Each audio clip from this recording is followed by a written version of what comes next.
Hello friends, charge frame में बचाव वकील की रणनीति, बरी होने का रास्ता, इस बारे में आज हम डिस्कस करेंगे। फ्रेंड्स, डिफेंस एडवोकेट की जो रणनीति होती है वो क्रिमिनल केस में आपको डिस्चार्ज किस प्रकार कर देती है या करवा देती है। फ्रेंड्स, नमस्कार, स्वागत है आपका मेरे YouTube channel Deepak Singh SCBA पर और इंस्टाग्राम के channel Deepak advocate. I am Deepak advocate. अपनी फिल्मों में या सरल भाषा में कहूँ तो अपनी असली जिंदगी में भी कभी सुना होगा कि इस मामले में चार्ज फ्रेम हो चुके हैं। लेकिन क्या आप जानते हैं कि चार्ज फ्रेम का मतलब क्या होता है? ये आपराधिक मुकदमे का कितना महत्वपूर्ण चरण होता है? क्या आप जानते हैं कि एक बचाव पक्ष यानी कि डिफेंस जो साइड होती है, डिफेंस की पार्टी होती है, उसका जो वकील डिफेंस काउंसिल होता है, डिफेंस एडवोकेट होता है, उसके पास इसी स्टेज पर अपने क्लाइंट को बरी कराने का सुनहरा अवसर होता है, मौका होता है। आज की इस वीडियो में हम समझेंगे कि चार्ज फ्रेम क्या होता है, इस स्टेज पर क्या देखती है पूरी तरह से कोर्ट, और सबसे महत्वपूर्ण कि एक डिफेंस एडवोकेट कौन कौन से ऐसे शक्तिशाली फैक्ट्स आर्गुमेंट में रखता है जिससे अपने मुवक्किल को यानी कि क्लाइंट को डिस्चार्ज यानी कि बरी करा सकता है। अगर आप एक लॉ स्टूडेंट हैं, एक नए वकील हैं, या सिर्फ कानूनी प्रक्रियाओं को समझना चाहते हैं, या आप लिटिगेंट हैं यानी कि कोई पक्षकार हैं किसी कोर्ट में, किसी केस में, तो ये वीडियो आपके लिए बहुत इंपॉर्टेंट है, बहुत ही महत्वपूर्ण है। तो सबसे पहले ये चार्ज फ्रेम होता क्या है, क्या भला है, इस बारे में थोड़ा सा जान लेते हैं। क्रिमिनल केस में जब पुलिस जांच की प्रक्रिया पूरी कर लेती है और कोर्ट में चार्जशीट जमा कर लेती है यानी कि चार्जशीट दाखिल हो जाती है, तो उसके बाद कोर्ट ये तय करती है क्या अभियुक्त यानी कि एक्यूज पर वास्तव में मुकदमा चलाया जाना चाहिए या नहीं। अगर कोर्ट को लगता है कि चार्जशीट में मौजूद सबूतों के आधार पर अभियुक्त के खिलाफ प्राइमा फेसी यानी कि प्रथम दृष्टया मामला बनता है, तो कोर्ट उस पर आरोप तय कर देती है।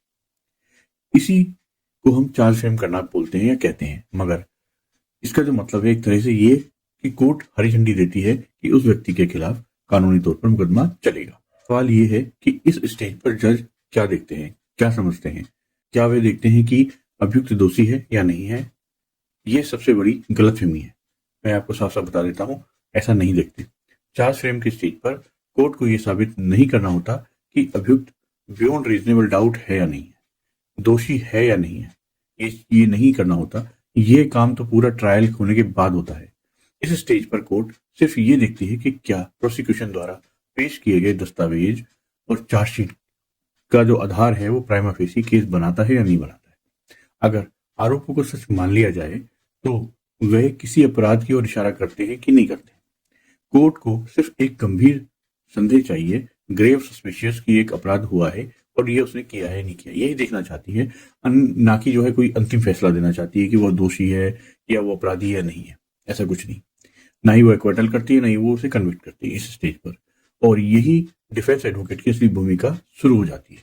यहाँ पर डिफेंस एडवोकेट की क्या भूमिका है? डिफेंस एडवोकेट का इस स्टेज पर सबसे बड़ा और एकमात्र जो टारगेट या एम होता है, लक्ष्य होता है, वो होता है अपने जो क्लाइंट है उसको डिस्चार्ज कराना। डिस्चार्ज का मतलब होता है कोर्ट ये मानती है कि अभियुक्त के खिलाफ मुकदमा चलाने के लिए पर्याप्त आधार है ही नहीं, तो उसे केस से मुक्त कर दिया जाता है। ये एक तरह से बरी होना ही होता है, क्योंकि केस आगे बढ़ता ही नहीं है, तो डिस्चार्ज कैसे लिया जाता है? अब बात ये आ जाती है। चलो मैं बता देता हूं आपको कि मेन जो इसका जो आर्गुमेंट होता है वो एक समझदार डिफेंस एडवोकेट कोर्ट में कैसे रखता है। मैं आपको एक बात सबसे पहले बता देना चाहता हूँ, ये बात ये सब कुछ शुरू करने से पहले, कि आज के ही दिन, आज फ्राइडे है और 14 नवंबर है। आज के दिन मैं साकेत कोर्ट में आर्गुमेंट करके आया हूं अपने क्लाइंट के लिए चार्ज फ्रेम पर, और उसके चार्जेस को, दो क्लाइंट थे मेरी, एक क्लाइंट के चार्ज को मैंने रिड्यूस कराया है और दूसरा जो क्लाइंट है उसको डिस्चार्ज करवाया है। तो ये वीडियो इसी वजह से मैं आपको बना रहा हूं, ताकि आप भी समझ सकें कि चार्ज फ्रेम की प्रक्रिया क्या है, क्योंकि मैं प्रैक्टिकल करने के बाद ही वीडियो बनाता हूं, उससे पहले नहीं। तो चलिए आगे बढ़ते हैं। ये सबसे पहला और सबसे महत्वपूर्ण तर्क होता है या आर्गुमेंट होता है किसी भी डिफेंस एडवोकेट का, कि कोर्ट को समझाना कि जो प्रोसिक्यूशन साइड यानी अभियोजन पक्ष है, पूरी तरह से उसने जो चार्जशीट जमा की है वो सच में मान ली जाए तो भी अभियुक्त के खिलाफ कोई भी प्रथम दृष्टया यानी कि प्राइमा फेसी मामला बनता ही नहीं है। इसका मतलब ये हुआ कि हर अपराध के कुछ जो इंपॉर्टेंट इंग्रेडिएंट होते हैं यानी कि आवश्यक तत्व होते हैं, तो हम इसे क्या बोलते हैं, इंग्लिश में बोलते हैं हम ingredient of the offence. For example, चोरी के लिए बेईमानी का इरादा होना जरूरी है, यानी कि डिसऑनेस्ट इंटेंशन।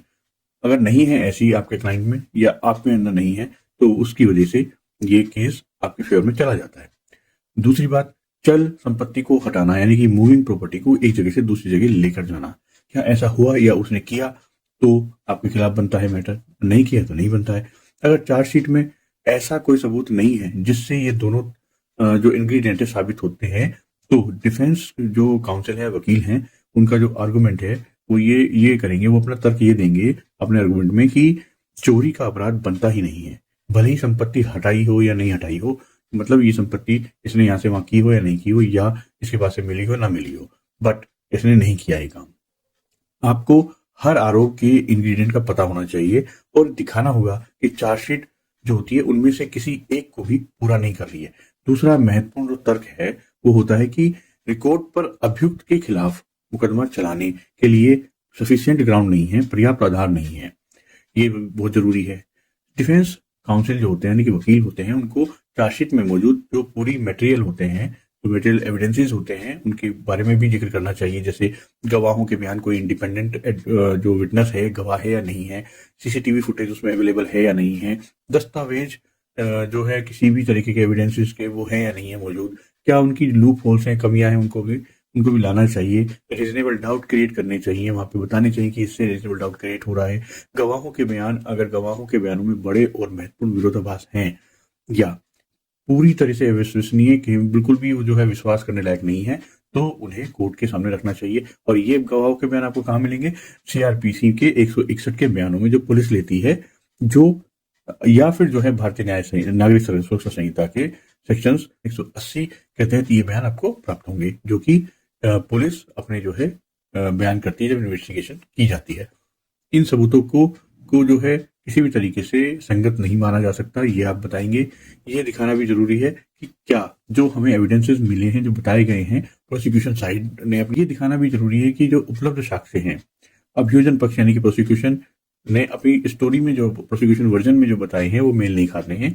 डिफेंसिव मटेरियल जो है वो क्या है? अगर चार्जशीट में ही कोई ऐसा दस्तावेज या बयान है जो आपके वकील के निर्दोष होने की ओर इशारा करता है, जैसे कि एलिबाई का सबूत होना कि वो घटना के समय कहीं और था, वो था ही नहीं वहां पे, तो उसे जोर देकर कोर्ट में आप बता सकते हैं। तीसरी बात ये कानूनी बारीकियां बतानी कि जैसे सैंक्शन इन्होंने नहीं लिया है, ठीक है, ऐसी कोई सैंक्शन लेने की कमी है। कुछ मामलों में ऐसे सरकारी अधिकारियों के खिलाफ भी मुकदमा चलता है जो सरकारी मंजूरी जरूरी, जिनके खिलाफ सरकारी मंजूरी नहीं दी गई है या उनको देनी जरूरी होती, तभी वो आगे बढ़ता है।